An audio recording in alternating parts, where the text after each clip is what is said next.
Hi ಎಲ್ಲರಿಗೂ. Okay. ಇವತ್ತು ದೋಸೆ ಮಾಡಿದ್ವಿ. ಸ್ವಲ್ಪ ಹಿಟ್ಟು ಉಳಿದಿದೆ. ಹಾಗಾಗಿ ಅದರಿಂದ ಏನಾದರೂ ಸಂಜೆಗೆ ಮಕ್ಕಳಿಗೆ ಟೀ ಟೈಮ್ಗೆ ಸ್ನ್ಯಾಕ್ಸ್ ಮಾಡೋಣ ಅಂತ ಹೇಳಿ ಅದನ್ನು ನಾನು ನಿಮ್ಮ ಜೊತೆ ಇವಾಗ ಶೇರ್ ಮಾಡ್ತೀನಿ. ಮನೆಯಲ್ಲಿ ತರಕಾರಿ ತಿನ್ನದಿದ್ರೆ ಮಕ್ಕಳು ಈ ರೀತಿ ಎಲ್ಲ ನೀವು ಸ್ನ್ಯಾಕ್ಸ್ ಮಾಡಿಕೊಟ್ರೆ ತರಕಾರಿ ಕೂಡ ತಿಂತಾರೆ, ಹೆಲ್ತಿ ಕೂಡ ಒಳ್ಳೆಯದು, ಹಾಗೂ ಬ್ಯಾಟರ್ ಉಳಿದಿದ್ರಲ್ಲಿ ಏನಾದರೂ ನಾವು ಮಾಡ್ಬೋದು ಬೇರೆ ರೆಸಿಪಿ. ನೆಕ್ಸ್ಟ್ ಡೇ ಕೂಡ ನೀವು ಸೇಮ್ ದೋಸೆ ಮಾಡಿಕೊಟ್ರೆ ಅವರು ತಿನ್ನಲಿಕ್ಕೆ ಕೇಳಲ್ಲ ಅಲ್ವಾ? ಹಾಗಾಗಿ ಬನ್ನಿ ಏನು ಮಾಡ್ತೀನಿ ಅಂತ ತೋರಿಸ್ತೀನಿ. ಇಲ್ಲಿ ನಾನು 2 ಕಪ್ಪಷ್ಟು ದೋಸೆ ಬ್ಯಾಟರ್ ತಗೊಂಡಿದ್ದೀನಿ. ಆಮೇಲೆ ಮನೆಯಲ್ಲಿ ದೋಸೆ ಬ್ಯಾಟರ್ ಉಳಿಯುತ್ತೆ ನೋಡಿ, ಆವಾಗ ನೀವು ಸಂಜೆಗೆ ಈ ತಿಂಡಿಯನ್ನು ಮಾಡ್ಬೋದು. ಇದಕ್ಕೀಗ ಗ್ರೈಂಡ್ ಮಾಡಿದ ರೆಡ್ ಚಿಲ್ಲೀಸ್ ಹಾಗೂ ಕರಿಬೇವು ಸೊಪ್ಪು ಹಾಕ್ತಾ ಇದ್ದೀನಿ.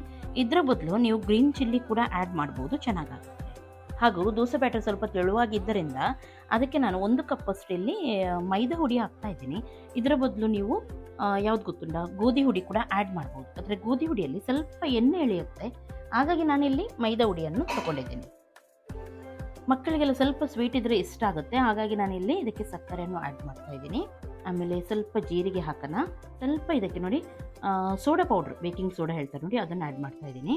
ಆಮೇಲೆ ತರಕಾರಿ ನೀರುಳ್ಳಿ, ಕ್ಯಾರೆಟ್, ಕ್ಯಾಪ್ಸಿಕಮ್ ಹಾಗೂ ಕೊತ್ತಂಬರಿ ಸೊಪ್ಪು ಇಷ್ಟನ್ನು ಹಾಕಿದ್ದೀನಿ. ಸ್ವಲ್ಪ ರುಚಿಗೆ ತಕ್ಕಷ್ಟು ಉಪ್ಪನ್ನು ಕೂಡ ಹಾಕೋಣ. ನೆನಪಿಡಿ, ಬ್ಯಾಟರಲ್ಲಿ ಆಲ್ರೆಡಿ ಉಪ್ಪು ಇರುತ್ತೆ, ನಾವು ಉಳಿದದಕ್ಕೆ ಉಪ್ಪನ್ನೀಗ ಹಾಕೋದು. ಇವಾಗ ಸರಿಯಾಗಿದ್ದನ್ನು ಮಿಕ್ಸ್ ಮಾಡೋಣ.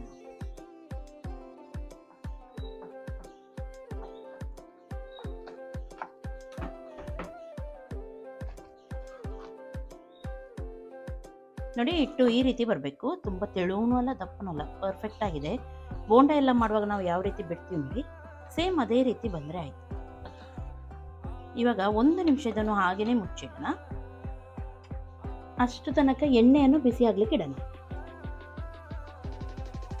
ಎಣ್ಣೆ ಸ್ವಲ್ಪ ಬಿಸಿಯಾಗಿದ್ದರೆ ಡೈರೆಕ್ಟಾಗಿ ಬೋಂಡವನ್ನು ಬಿಟ್ಟರೆ ಆಯಿತು. ಎಣ್ಣೆ ಬಿಸಿಯಾಗಿದೆ, ತುಂಬ ಓವರಾಗಿ ಬಿಸಿ ಮಾಡಬೇಡಿ, ಒಳಗಡೆ ತನಕ ಸರಿಯಾಗಿ ತರಕಾರಿ ಎಲ್ಲ ಬೇಯಲ್ಲ. ಸ್ವಲ್ಪ ಚೆನ್ನಾಗಿ ಬಿಸಿಯಾಗಿದ್ದೆ ನಾರ್ಮಲ್ ಆಗಿ ನಾವು ಮೈಸೂರು ಬೋಂಡ, ಗೋಳಿ ಬಜ್ಜಿ ಎಲ್ಲ ಯಾವ ರೀತಿ ಬಿಡ್ತೀವಿ ನೋಡಿ, ಅದೇ ರೀತಿ ಬಿಟ್ಟರೆ ಆಯಿತು. ಕೈಗೆ ಸ್ವಲ್ಪ ತಣ್ಣಗೆ ನೀರನ್ನು ಹಾಕಿ, ಸ್ವಲ್ಪ ಕೈಗೆ ನೀರನ್ನು ಹಾಕೋಣ. ಹಾಗೂ ನೋಡಿ ಈ ರೀತಿ ಬಿಟ್ಟರೆ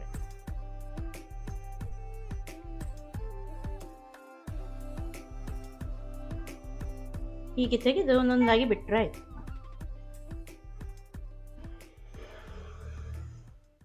ಶೇಪ್ ಎಲ್ಲ ಬರಬೇಕಂತ ಇಲ್ಲ, ರೌಂಡಾಗಿ ಬರುತ್ತೆ ಅದು ಮತ್ತೆ.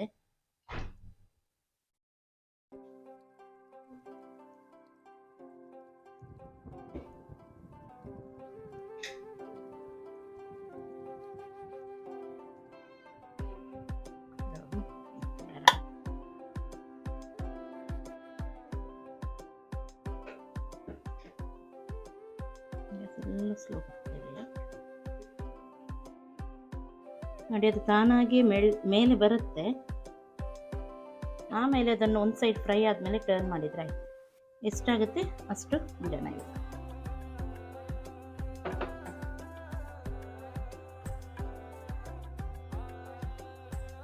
ಓಕೆ, ಒಳ್ಳೆ ಕಲರ್ ಚೇಂಜ್ ಆಗೋವರೆಗೂ ಇದನ್ನು ನಾವು ಫ್ರೈ ಮಾಡೋಣ. ಗ್ಯಾಸನ್ನು ಮೀಡಿಯಂ ಫ್ಲೇಮಲ್ಲಿಟ್ಟು ಫ್ರೈ ಮಾಡಿ. ಬಿಡುವಾಗ ಹೈ ಫ್ಲೇಮಲ್ಲಿ ಇರಲಿ, ಮತ್ತೆ ಮೀಡಿಯಂ ಫ್ಲೇಮಲ್ಲಿ ಇಟ್ಟು ಚೆನ್ನಾಗಿ ಇದನ್ನು ಫ್ರೈ ಮಾಡಿ.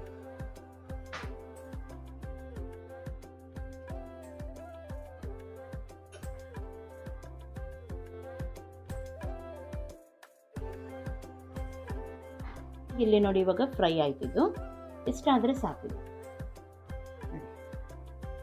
ಈ ರೀತಿ ಒಳ್ಳೆ ಕಲರ್ ಬರೋವರೆಗೂ ಫ್ರೈ ಮಾಡಿ.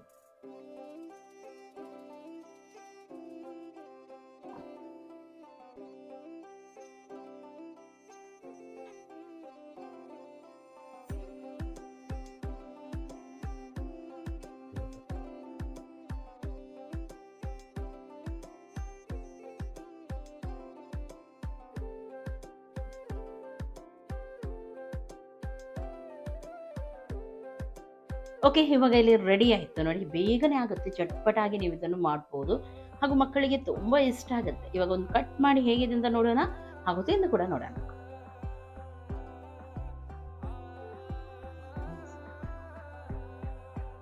ವಾವ್, ನೋಡಿ ಒಳಗಡೆ ಎಷ್ಟು ಚೆನ್ನಾಗಿ ಬಂದಿದೆ ನೋಡ್ಬೋದು ನೀವು, ಸೂಪರಾಗಿ ಬಂದಿದೆ. ಇವಾಗ ಟೇಸ್ಟ್ ಮಾಡಿ ನೋಡೋಣ. ಬಿಸಿ ಬಿಸಿ ಇದೆ.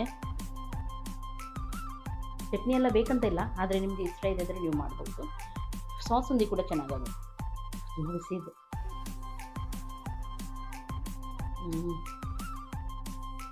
ಚೆನ್ನಾಗಿದೆ. ನೀವು ಕೂಡ ಇದನ್ನು ಟ್ರೈ ಮಾಡಿ.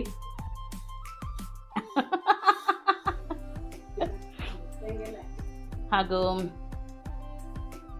ನೀವು ಇದನ್ನು ಬ್ರೇಕ್ಫಾಸ್ಟಿಗೆ ಕೂಡ ಮಾಡ್ಬೋದು ಅಥವಾ ಸ್ನ್ಯಾಕ್ಸಿಗೆ ಕೂಡ ಮಾಡ್ಬೋದು. ಮನೆಯಲ್ಲಿ ಎಲ್ಲರೂ ಇಷ್ಟಪಟ್ಟು ತಿಂತಾರೆ. ಒಮ್ಮೆ ನೀವು ಟ್ರೈ ಮಾಡೋದು ಮಾತ್ರ ಬಾಕಿ. ಹಾಗಾಗಿ ಇವತ್ತಿನ ಈ ರೆಸಿಪಿ ನಿಮಗೆ ಇಷ್ಟ ಆಯ್ತು ಅಂತ ಆದರೆ ಲೈಕ್ ಮಾಡಿ, ಶೇರ್ ಮಾಡಿ, ಸಬ್ಸ್ಕ್ರೈಬ್ ಮಾಡಿ. ಎಲ್ಲರಿಗೂ ಟೇಕ್ ಕೇರ್. ಬಾಯ್ ಬಾಯ್.